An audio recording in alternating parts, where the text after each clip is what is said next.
Sekarang pagi hari ini kita sambut untuk Pak Arman. Apakah sudah bisa untuk sharing firman pagi hari ini, Pak? Silakan. Yes. Shalom. Shalom, shalom. Silakan, Pak. Oke, nah ya. Apakah suara terdengar? Suara oke. Pak Oke, Arman, lanjut. oke. Eh, Video terlihat? Ya, ya, ya. Ya, saya pakai baju tulisannya hard dan keras. Ya, memang hidup adalah keras, tapi kita percaya hidup kita juga penuh dengan anugerah ya.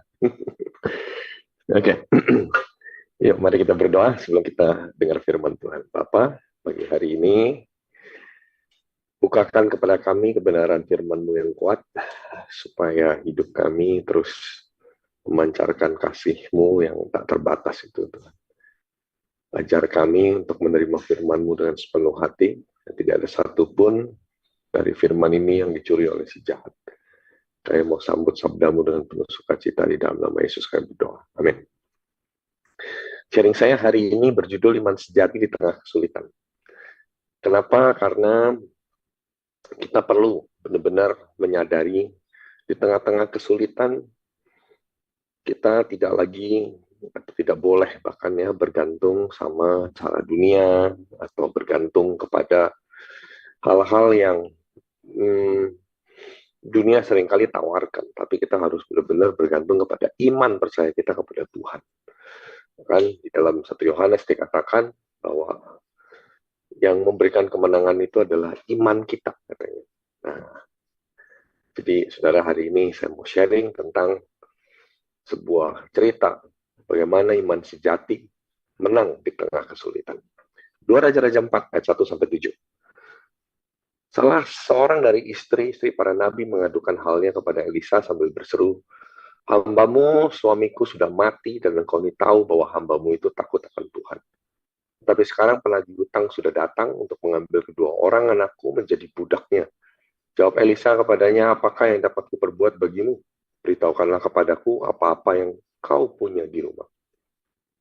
Berkatalah perempuan itu, "Hambamu ini tidak punya sesuatu apapun di rumah kecuali sebuah buli-buli berisi minyak."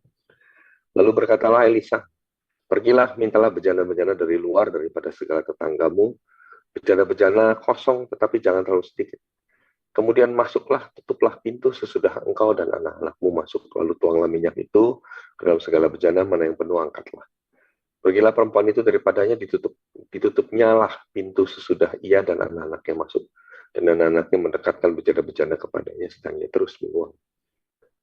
Ketika bejana-bejana itu sudah penuh, berkatalah perempuan itu kepada anaknya, "Dekatkanlah kepadaku sebuah bejana lagi." Tetapi jawabnya kepada ibunya, "Tidak ada lagi bejana." Lalu berhentilah minyak itu mengalir. Kemudian pergilah perempuan itu memberitahukannya kepada abdi Allah, dan orang ini berkata, "Pergilah, jualah minyak itu, bayarlah hutangmu, dan hiduplah dari lebihnya engkau serta anak-anak." Saudara, saya yakin setiap kita yang sudah menjadi orang percaya, yang sudah jadi Kristen, pasti tahulah cerita ini. Ya. Mungkin ada begitu banyak cerita, ada begitu banyak angle tentang kisah ini sebelumnya. Ya. Tetapi hari ini saya mau ajak saudara untuk benar-benar memahami apa sih iman sejati itu. Gitu. Ya. Di dalam kisah ini, saudara akan menemukan sebuah situasi yang tidak menyenangkan, sebuah situasi yang ironis rasanya. Kalau saudara baca baik-baik ya di ayat yang pertama, seorang perempuan dari istri nabi. Ya. Jadi saudara bisa bayangin ya, profesinya itu, profesi keluarga ini atau profesi dari suaminya ini adalah seorang nabi, orang yang benar-benar tahulah ya, secara fungsi kedekatan dengan Tuhannya baik gitu. Tetapi dia harus mengalami sebuah keadaan yang kita juga pasti mungkin pernah alami, yaitu apa? Berhutang. Ironis ya, saudara ya. Orang berohani, tapi berhutang. Saya pernah bikin seminar hal yang sama di topik ini gitu ya. Ada dua respon audiens saya. Respon yang pertama, mereka bersedih. Sedihnya gini, aduh Pak, ini orang udah berohani, tapi hidupnya berhutang. Ya, nggak jadi contoh ini. Nggak jadi teladan ini. Gimana sih? Orang udah ada di dalam kebenaran, tapi kok masih ngutang gitu kan. Nah, itu respon pertama ya. Respon kedua dari audiens saya berkata begini, aduh Pak, saya bahagia sekali Pak dengar cerita ini. Oh, kenapa berbahagia?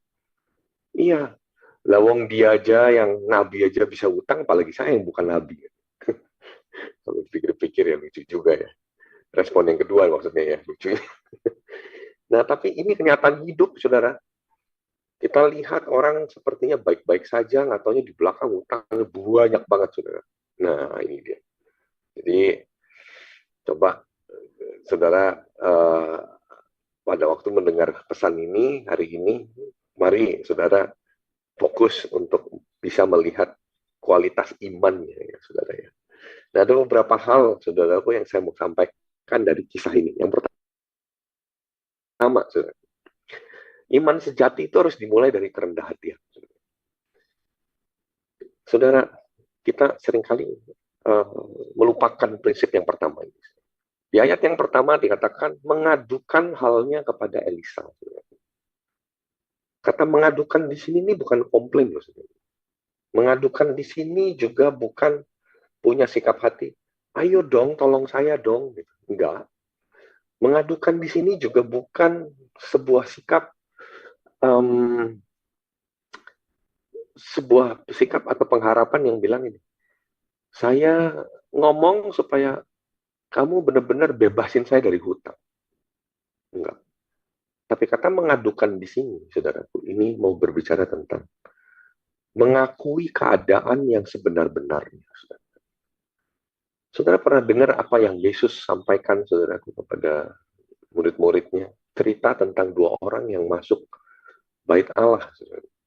Satu orang Farisi masuk dan dia bilang, Tuhan, aku nih udah ngelayanin, aku sudah melakukan hukum Taurat, aku sudah begini dan aku sudah begitu, dan aku layak Tuhan untuk duduk di depan. Aku sudah layak Tuhan untuk berada di bait Allah ini.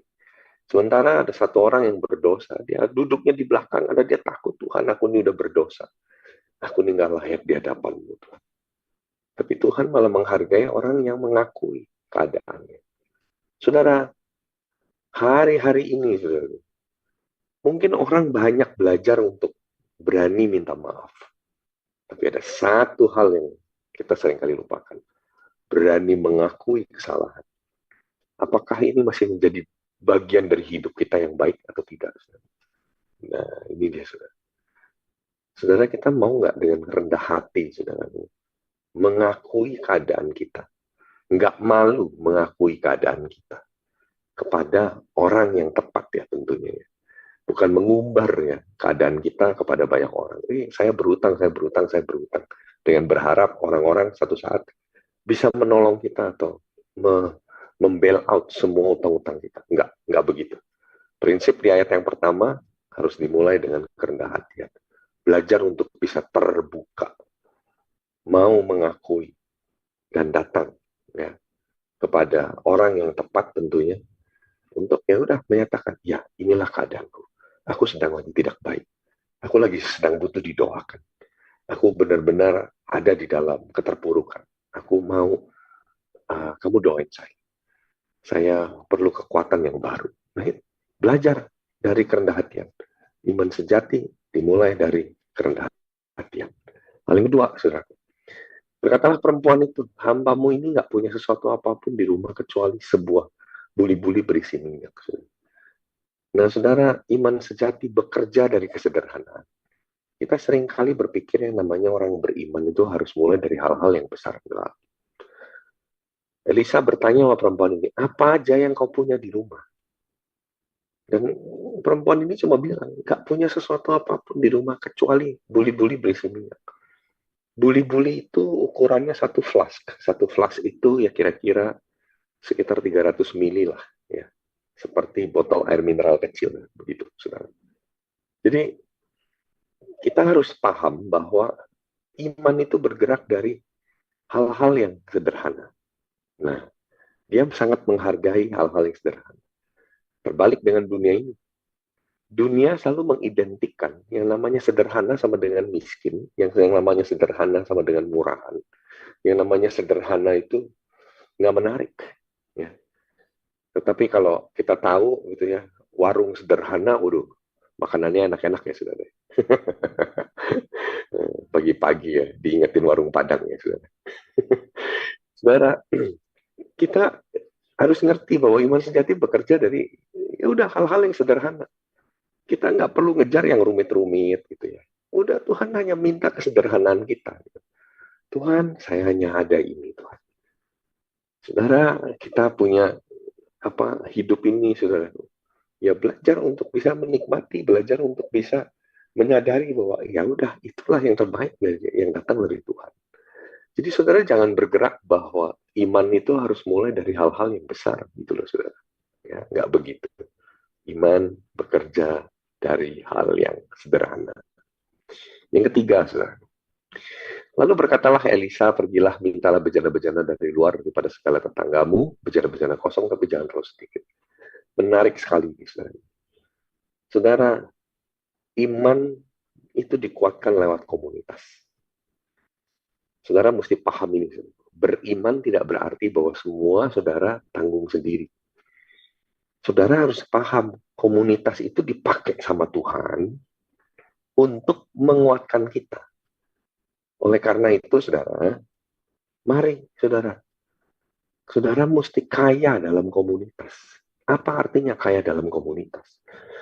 Saudara mesti paham bahwa komunitas yang ada di dalam hidupmu itu bukanlah sekedar orang-orang yang selalu harus setuju dengan dirimu. Komunitas ini bisa saja orang-orang yang uh, ya harus menegur kamu gitu, seperti itu. Nah, ini komunitas yang sejati, saudara. Komunitas sejati melahirkan iman yang sejati. Nah, kita tuh suka kadang-kadang tuh ya milih komunitas. Kita alasan lah ini nggak enak, di situ nggak mantap gitu. Yang namanya komunitas itu gesekan. Loh, kenapa kok Tuhan mengizinkan adanya gesekan? Kalau Tuhan mengizinkan kita ada di dalam proses gesekan itu, artinya ada pemurnian-pemurnian yang Tuhan mau lakukan dalam hidup kita. Ingat loh, besi menajamkan besi, manusia menajamkan sesamanya. Tuhan mengizinkan kita ada di dalam komunitas seperti itu, supaya kita boleh mempraktekkan yang namanya kasih, mempraktekkan kesabaran, mempraktekkan pengampunan. Itu. Jadi jangan selalu mencari komunitas yang enak. Kalau saudara hari ini cuma mau carinya komunitas yang enak, lalu saudara dengan santainya, ketika ketemu dengan seseorang atau bagian di dalam komunitas yang rasanya tidak nyaman buat hidupmu dan saudara bilang, aduh komunitasku toksik. Saudara, yang toksik itu Anda, bukan komunitasmu. Cara berpikirmu lah yang toksik itu. Gitu. Firman Tuhan itu mengajarkan kepada kita untuk mempraktekkan kebenaran. Saudara. Dan untuk kita bisa mempraktekkan kebenaran, kita harus ada di tengah-tengah situasi yang secara manusia bisa saja tidak nyaman. Saudara bisa bayangin ya, apa yang terjadi sama Elisa ini. Pergilah, mintalah bejana-bejana dari luar daripada segala tetangga loh, saudara. Saya mau tanya sama saudara, saudara hari ini sama tetanggamu gimana hidupnya? Apakah kita hari ini bertetangga dengan bijak, bertetangga dengan baik? Jangan-jangan saudaraku, mohon maaf nih saudara. Saudara boleh hebat setiap hari mungkin ada di koram deo. Saudara. Ini komunitas digitalmu. Yang satu sama lain mungkin tidak saling mengenal secara intens. Tapi dengan tetanggamu yang real hari ini. Apakah saudara benar-benar punya hubungan yang baik dengan tetanggamu? Kita hebat dalam komunitas digital, tapi jelek dalam komunitas yang analog. Komunitas yang benar-benar real life di tengah-tengah kita. Di gereja kita nggak punya komunitas yang sehat. Di lingkungan juga kita seringkali nggak punya lingkungan yang sehat. Lingkungan itu punya aturan. Tapi kita nggak pernah mau ikutin aturan. Itu juga nggak benar loh, saudara. Ya, saya seringkali suka ngomong nih sama anggota komsel saya. Ayo kita komsel jam 8 sudah mulai. Maksimal jam 10 sudah selesai. Kenapa? Karena di komplek perumahan kami, jam 10 itu adalah batas keramaian yang bisa ditolerir. Saudara jangan ngomong bahwa, aduh, di kompleks saya ini anti Kristen. Duh, kenapa mereka bisa bilang begitu? Karena kita kalau komsel keterlaluan, saudaraku. Kita komsel sampai jam 12 malam, ribut, rame, sementara tetangga yang lain, kiri dan kanan, terganggu sama kita. Itu juga nggak bijak, saudara. Jadi, saudara, ayo, iman sejati itu menghargai komunitas. Iman sejati itu adalah seorang yang sosoknya sadar bahwa komunitas di sekelilingnya bisa Tuhan pakai untuk menguatkan kita, saudara. Ya, jadi ayo, saudara, mari kita perbaiki, saudara, kualitas kita di dalam komunitas, karena Tuhan bisa memakai siapapun, saudara.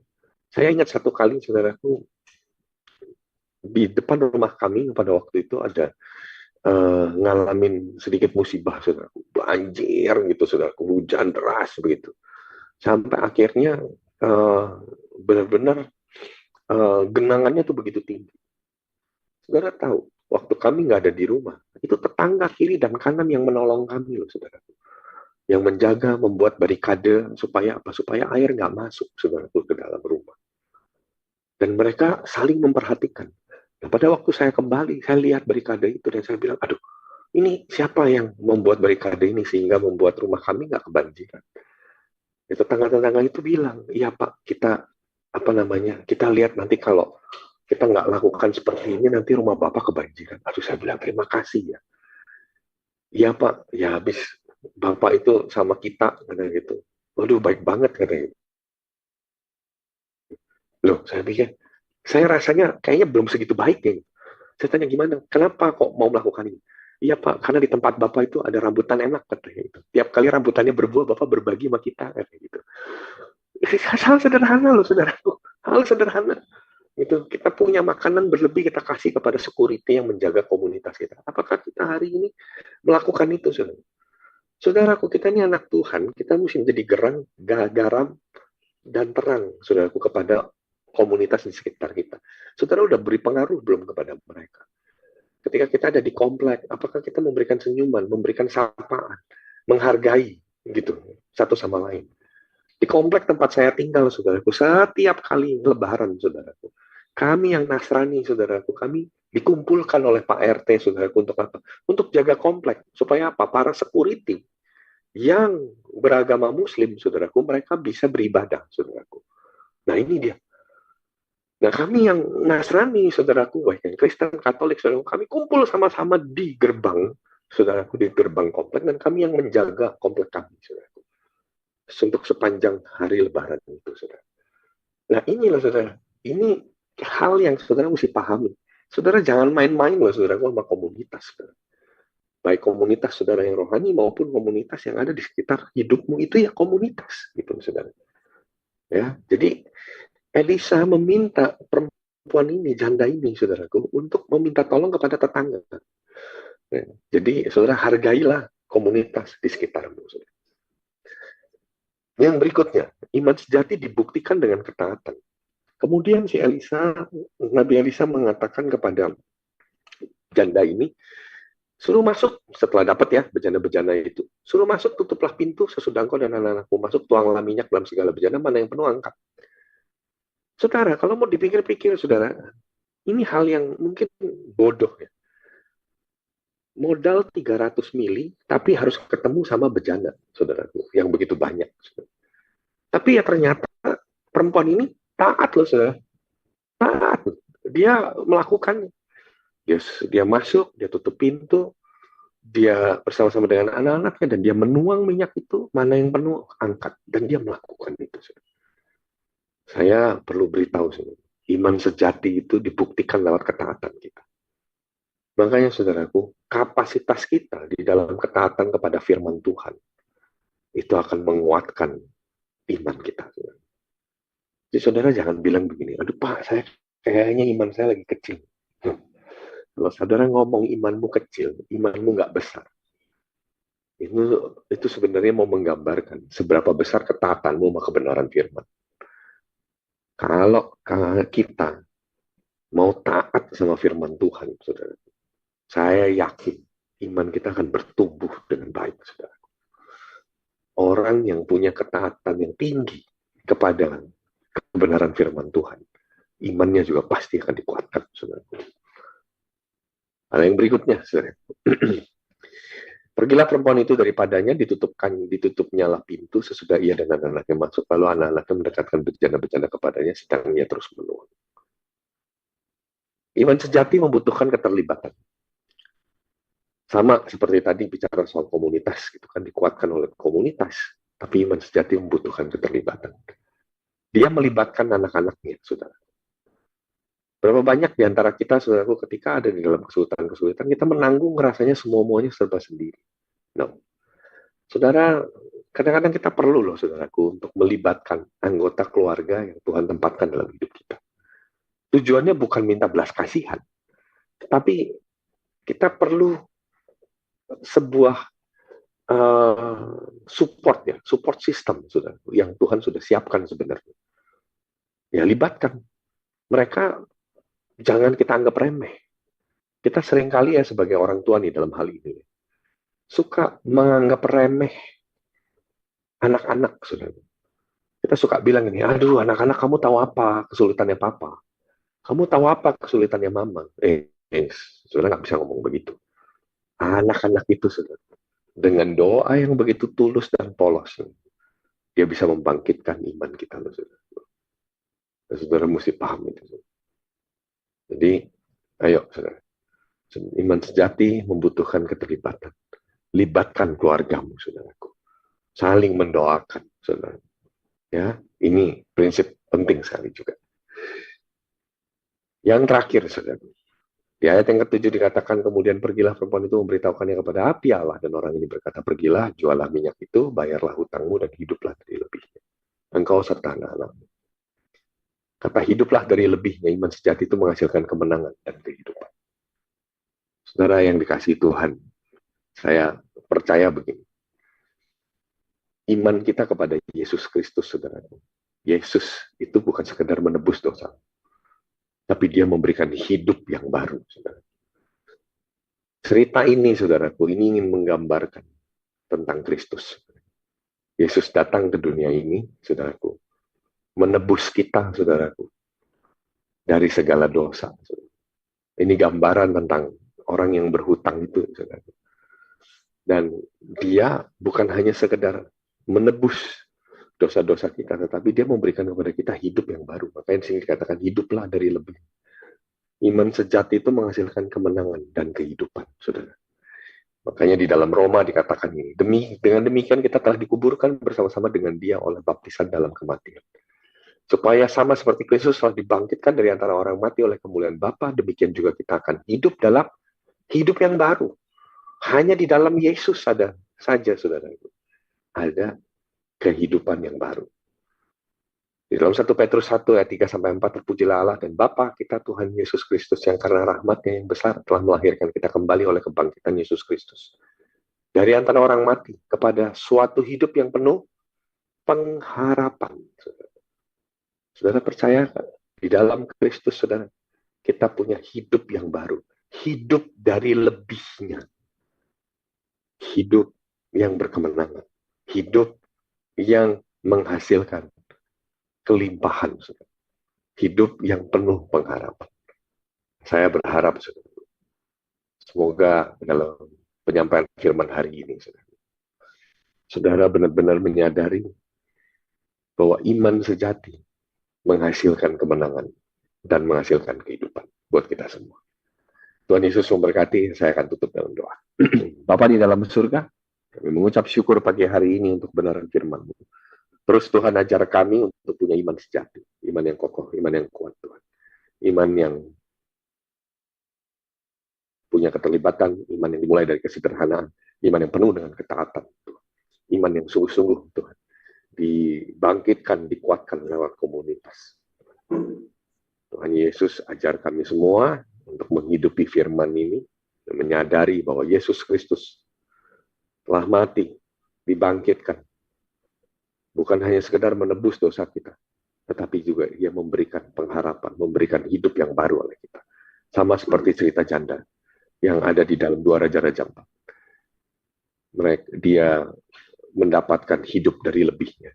Bukan cuma sekedar dituntaskan hutangnya, tetapi dia boleh merasakan hidup yang berkemenangan, hidup yang baru. Terima kasih ya Tuhan, diberkatilah sahabat-sahabat, rekan-rekan di dalam kolam beliau hari ini.